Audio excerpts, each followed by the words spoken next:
आइए शुरुआत कर रहे हैं आज की सबसे बड़ी खबर के साथ। 24 की पिक्चर और 18 जुलाई को किस तरह से ट्रेलर सामने आएगा, सबसे पहले इस बात की चर्चा कर लेते हैं। बस 2 दिन बाकी है, 18 जुलाई की तारीख है। 2024 के पहले बड़े चुनाव से पहले ये की तारीख बड़ी है, क्योंकि एक ही दिन सत्ता और विपक्ष दोनों खेमों की बड़ी बैठक होने वाली है। 18 जुलाई को दिल्ली के अशोका होटल में एनडीए की बड़ी मीटिंग होने वाली है, जिसकी अध्यक्षता खुद प्रधानमंत्री नरेंद्र मोदी करेंगे। तो दूसरी तरफ मोदी को हराने के नाम पर दिल्ली से करीब 2100 किलोमीटर दूर बेंगलुरु में विपक्ष की मीटिंग होने वाली है। अब देखिए ये तस्वीर, आप देखिए दिल्ली में प्रधानमंत्री की अध्यक्षता में मीटिंग होने वाली है और ठीक 18 जुलाई को ही 2150 किलोमीटर दूर, ये आप तस्वीर देखिए, 2150 किलोमीटर दूर बेंगलुरु में यूपीए की मीटिंग होगी। आप इसे पीडीए की मीटिंग भी कह सकते हैं। हम ऐसा क्यों कह रहे हैं, क्योंकि अब इसे पीडीए कहा जा रहा है, लेकिन इसे यूपीए की बैठक कहा जा रहा है। 18 जुलाई को यह त्रिकोणीय स्थिति बनती हुई दिख रही है। आप इसको समझने की कोशिश कीजिए। उत्तर से लेकर दक्षिण तक, उत्तर में प्रधानमंत्री नरेंद्र मोदी बैठक ले रहे होंगे, यहां पर प्रधानमंत्री की बैठक, एनडीए की बैठक। तो वहीं उत्तर से लेकर दक्षिण तक अगर जाइएगा तो दक्षिण में यूपीए की बैठक, जिसे पीडीए नाम दिया गया है, और इसमें बेंगलुरु यहां पर हमने लिखा है क्योंकि यह बेंगलुरु में मीटिंग होने वाली है। बेंगलुरु की मीटिंग की अगुवाई कांग्रेस करेगी और इसमें सबसे बड़ा चेहरा खुद सोनिया गांधी होंगी, जो मीटिंग में शिरकत करने वाली हैं। अब आपको एक एक करके दोनों खेमों की तैयारियां दिखाएंगे। विपक्ष दूसरी बार मीटिंग कर एकजुट होने की कोशिश कर रहा है। उसी दौरान एनडीए लगातार मजबूत होता जा रहा है। अब जल्दी से कुछ तस्वीरों को देखिए। पहली तस्वीर दिखाते हैं, अमित शाह और ओम प्रकाश राजभर की तस्वीर।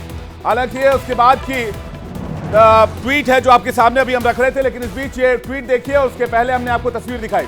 ट्वीट और तस्वीर दोनों एक साथ दिखा रहे हैं। मकसद ये है कि इस तस्वीर के सामने आने के बाद ट्वीट में कंफर्मेशन अमित शाह की तरफ से आया। उन्होंने कहा कि ओम प्रकाश राजभर के एनडीए में शामिल होने के फैसले का स्वागत करता हूं। ये देखिए, एनडीए परिवार में उनका स्वागत है।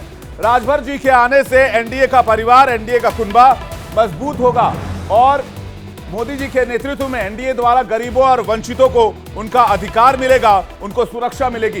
ये ट्वीट इस तस्वीर के बाद सामने आई, जो तस्वीर इस वक्त आप देख रहे हैं। ये जो तस्वीर आप देख रहे हैं, इस तस्वीर के सामने आने के बाद ये ट्वीट सामने आई, जिसमें अमित शाह ने, केंद्रीय गृह मंत्री ने कंफर्म किया कि ओपी राजभर एनडीए में आ रहे हैं। और आपको बता दें, ओम प्रकाश राजभर की पार्टी दोबारा एनडीए में शामिल होने जा रही है। अब दूसरी तस्वीर आपको दिखाते हैं। इसमें एक ऑफिशियल चिट्ठी है जो बीजेपी अध्यक्ष जेपी नड्डा ने चिराग पासवान को लिखी है। ये देखिए वो चिट्ठी, ये चिट्ठी की तस्वीर और दूसरी तरफ बीजेपी अध्यक्ष जेपी नड्डा की तस्वीर। इसके बाद ये पक्का हो गया है कि बातचीत फाइनल हो गई है और चिराग भी एनडीए की मीटिंग में शामिल होने के लिए जा रहे हैं। और उसके बाद ये चिट्ठी सामने आई है, जो चिट्ठी अभी हम आपको दिखा रहे हैं। ये देखिए, इसमें राष्ट्रीय अध्यक्ष लिखा हुआ है, जगत प्रकाश नड्डा, भारतीय जनता पार्टी के लेटर हेड पर 8 जुलाई 2023 को ये लेटर जारी किया गया है। ये लेटर अब इंडिया डेली लाइव के पास है। अब तीसरी तस्वीर आपको दिखाते हैं। इसमें जेपी नड्डा के साथ तेलुगु सिनेमा के सुपरस्टार पवन कल्याण नजर आ रहे हैं। ये देखिए, पवन कल्याण के साथ बीजेपी के राष्ट्रीय अध्यक्ष जेपी नड्डा की मीटिंग की तस्वीरें। आंध्र प्रदेश में इनकी पार्टी है जनसेना पार्टी। खबर है कि इस मीटिंग में जो पवन कल्याण के साथ हुई है, ये पवन कल्याण को आप देख रहे हैं और जेपी नड्डा को आप देख रहे हैं। इस मीटिंग में पवन कल्याण को एनडीए में आने का न्योता दिया गया और बातचीत फाइनल भी हो गई है।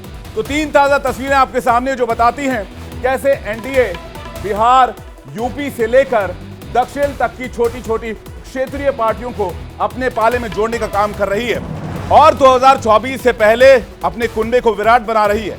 खबर है कि अब तक कुल 19 पार्टियों को बैठक में आने का न्योता दिया जा चुका है। इसे 2024 से पहले, चुनाव से पहले शक्ति प्रदर्शन के तौर पर देखा जा रहा है। अब आपको इस साल एनडीए गठबंधन में 25 साल पूरे हुए हैं। मई 1998 में एनडीए का गठन हुआ था। तब बीजेपी के दिग्गज नेता अटल बिहारी वाजपेयी इसके पहले अध्यक्ष थे और 25 साल के बाद 2023 में एनडीए पूरी मजबूती से केंद्र की सत्ता में है। फिलहाल इसके अध्यक्ष अमित शाह हैं। एक बार फिर पार्टी वही पुराने एनडीए को बनाने की कोशिश में है जो अटल बिहारी वाजपेयी के जमाने में थी। जैसे 18 जुलाई की मीटिंग में अकाली दल को बुलाया गया है, चंद्रबाबू नायडू को बुलाया गया है, एआईएडीएमके को बुलाया गया है और सबके आने की उम्मीद भी है। ये 25 साल का सफर, कुल 41 पार्टियां एनडीए में थी और उसी 41 पार्टियों को एक बार फिर से जोड़ने की कोशिश की जा रही है। 25 साल में लोग आए भी, पार्टियां भी आई और पार्टियां भी गई, लेकिन अब बीजेपी कई ऐसी नई पार्टियों को जोड़ने में कामयाब हुई है जो कभी एनडीए का हिस्सा नहीं रही। एक बार फिर 2024 के चुनावी बिसात की बात करते हैं और देखिए कि हाल फिलहाल में एनडीए के साथ कौन से नए नए सहयोगी जुड़े हैं। आइए देखते हैं कौन से वो नए सहयोगी हैं जो एनडीए के साथ जुड़े हैं। शिवसेना का शिंदे गुट, ये नया साथी एनडीए का। एनसीपी का अजीत पवार गुट, आप उसे शिवसेना का शिंदे गुट भी कह सकते हैं या शिवसेना भी कह सकते हैं, क्योंकि चुनाव आयोग की तरफ से ऑफिशियली शिवसेना उनकी हो गई है। एनसीपी के अजीत गुट के बाद बात करते हैं ओम प्रकाश राजभर की पार्टी एसबीएसपी सुभाषपा, तेलुगु एक्टर पवन कल्याण की पार्टी जन सेना पार्टी, चिराग पासवान की, ये देखिए ये जन सेना पार्टी पवन कल्याण की पार्टी। इसके बाद बात करें चिराग पासवान की, तो चिराग पासवान की एलजेपी रामविलास पासवान वाला गुट। इसके अलावा उपेंद्र कुशवाहा दोबारा एनडीए में लौट रहे हैं, उनकी नई पार्टी का नाम है लोक समता पार्टी, वो भी एनडीए में वापसी कर रहे हैं। झारखंड की party AJSU, all Jharkhand student union, ये वापसी करते नजर आ रहे हैं, इससे पहले भी एनडीए के साथ आए थे। इसमें ओपी राजभर ने खुद कंफर्म किया है कि वो दोबारा एनडीए में लौट रहे हैं। भारत की मौजूदा राजनीति में से मोदी इफेक्ट कहा जा सकता है। दोनों दल के मिलने से पूरे प्रदेश में एक बड़ी ताकत पैदा होगी। मैं सिर्फ इतना कहूँगा कि अब उत्तर प्रदेश में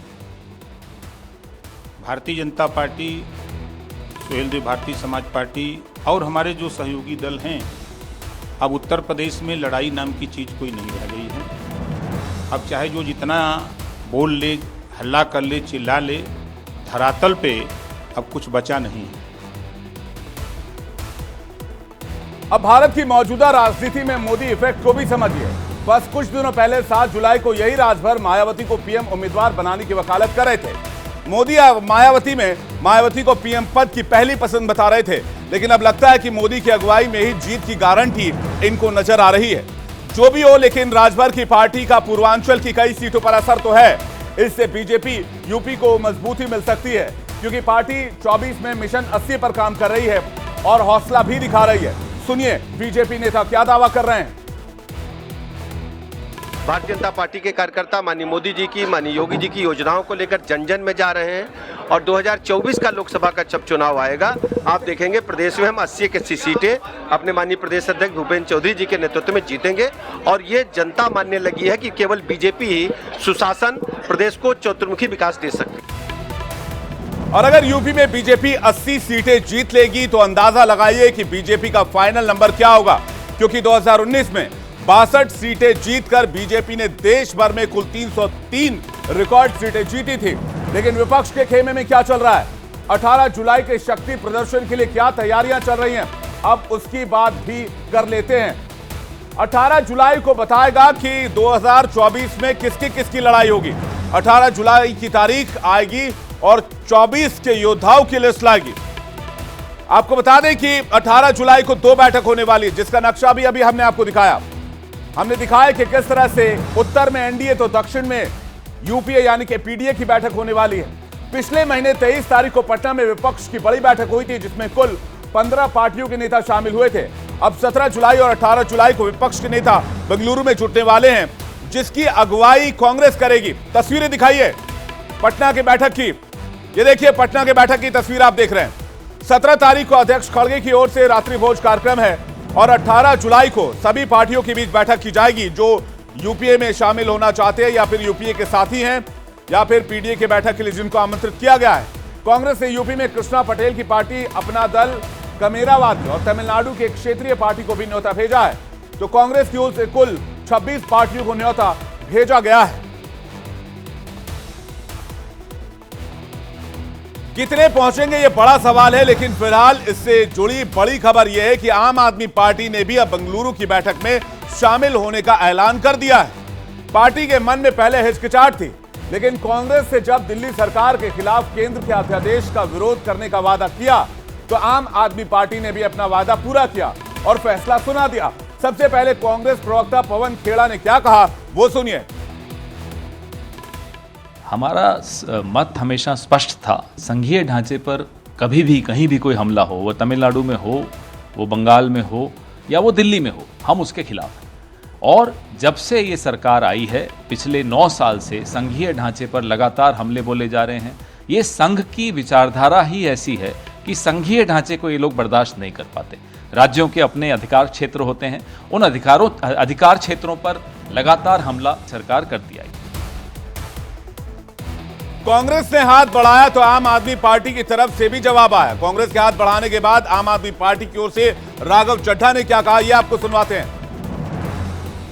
कांग्रेस पार्टी ने भी अपनी पोजीशन क्लियर करते हुए इस दिल्ली के अध्यादेश के खिलाफ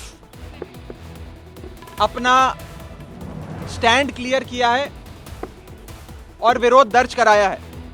हम कांग्रेस पार्टी की इस अनाउंसमेंट का स्वागत करते हैं, वेलकम करते हैं। तो आपने सुना आम आदमी पार्टी का स्टैंड, लेकिन विपक्ष के खेमे में बाकी पार्टियों का स्टैंड क्या है? क्या विपक्ष की बेंगलुरु वाली बैठक कामयाब हो पाएगी? क्योंकि केजरीवाल तो मान गए हैं, लेकिन पश्चिम बंगाल से ममता बनर्जी के आने पर अभी भी सस्पेंस है। कभी किसी और पर भी ये बातचीत समझ में आती है कि कोई पार्टी बना कर देती है, कोई पार्टी आने के लिए कहती है, लेकिन बाद में पलट जाती है। हालांकि अगर ममता बनर्जी की बात करें तो ममता बनर्जी को लेकर खबर आई कि सोनिया गांधी के फोन पर वो बेंगलुरु आने को तैयार हो गई हैं। लेकिन कुल मिलाकर विपक्ष के भीतर कंफ्यूजन ही कंफ्यूजन दिख रहा है। फिर सवाल है कि मोदी के खिलाफ 2024 की चुनाव की लड़ाई लड़ेंगे कैसे? क्योंकि सबसे ज्यादा सीट वाले अगर सूबे उत्तर प्रदेश की बात करें तो विपक्ष की ओर से जो सबसे बड़ा चेहरा है वो है अखिलेश यादव उत्तर प्रदेश में। वो भी रह रहकर अलग लाइन ही लेते हैं। विपक्ष के भीतर जब पीडीए नाम से नया गठबंधन बनाने की चर्चा तेज है तो अखिलेश पीडीए का एक अलग ही फुल फॉर्म बता रहे हैं। पीडीए यानी कि पिछड़ा, पी फॉर पिछड़ा, डी फॉर दलित और ए फॉर अल्पसंख्यक। कभी पोस्टर तो कभी वीडियो जारी करते हैं। अखिलेश की पार्टी के कार्यकर्ता पोस्टर जारी कर देते हैं जिसमें अखिलेश को प्रधानमंत्री पद का दावेदार बताया जाता है। हाल फिलहाल में ही अखिलेश की पार्टी ने कार्टून के कैरेक्टर वाला एक वीडियो भी रिलीज किया था, वो भी आपको हम दिखाते हैं। ये तस्वीर आप देख रहे हैं अखिलेश यादव की कार्टून जो रिलीज की गई थी, जिसमें एनडीए के बॉल पर वो छक्का मारते नजर आ रहे हैं और उनके हाथ में जो बल्ला है उसमें पीडीए लिखा हुआ है। यानी कि उत्तर प्रदेश की जो सबसे बड़ी विपक्षी पार्टी है वो ये मानकर चल रहे हैं कि एनडीए को पीडीए ही हरा सकता है और वो पीडीए जिसका नेतृत्व अखिलेश यादव कर रहे हैं। यूपी से ही दूसरे चेहरे की बात करते हैं, जयंत चौधरी। अब उनका भी ना अखिलेश और ना ही विपक्षी महागठबंधन में जाने का मन दिख रहा है। खबर है कि वो भी एनडीए का रुख कर सकते हैं। यानी कि अब पीडीए की जो 18 तारीख की बैठक होने वाली है, ये यूपीए कह लें आप, यूपीए की बैठक होने वाली है, और दिल्ली में जो एनडीए की बैठक होने वाली है उस दिन ये बहुत हद तक साफ हो जाएगा कि चुनावी लड़ाई 2024 की किन किन पार्टियों के बीच होगी।